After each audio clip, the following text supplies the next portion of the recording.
حضرت موسیٰ علیہ السلام نے ایک دفعہ اللہ تعالیٰ سے پوچھا کہ اللہ میرے ساتھ جنت میں کون ہوگا؟ اللہ تعالیٰ کا ارشاد ہوا فلاں قصاب تمہارے ساتھ ہوگا۔ حضرت موسیٰ علیہ السلام کچھ حیران ہوئے اور اس قصاب کی تلاش میں چل پڑے۔ وہاں دیکھا تو ایک قصاب اپنی دکان میں گوشت بیچنے میں مصروف تھا۔ اپنا کاروبار ختم کر کے اس نے ایک گوشت کا ٹکڑا ایک کپڑے میں لپیٹا اور گھر کی طرف روانہ ہو گیا۔ حضرت موسیٰ علیہ السلام نے اس قصاب کے بارے میں مزید جاننے کے لیے بطور مہمان گھر چلنے کی اجازت چاہی۔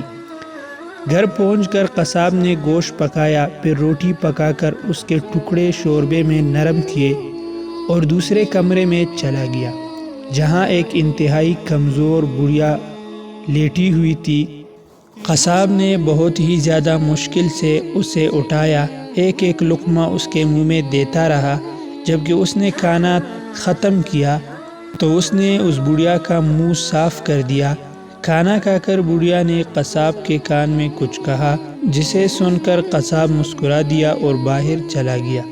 حضرت موسیٰ علیہ السلام جو یہ سب دیکھ رہے تھے، آپ نے قصاب سے پوچھا یہ عورت کون ہے اور اس نے تیرے کان میں کیا کہا جس پر تو مسکرا دیا؟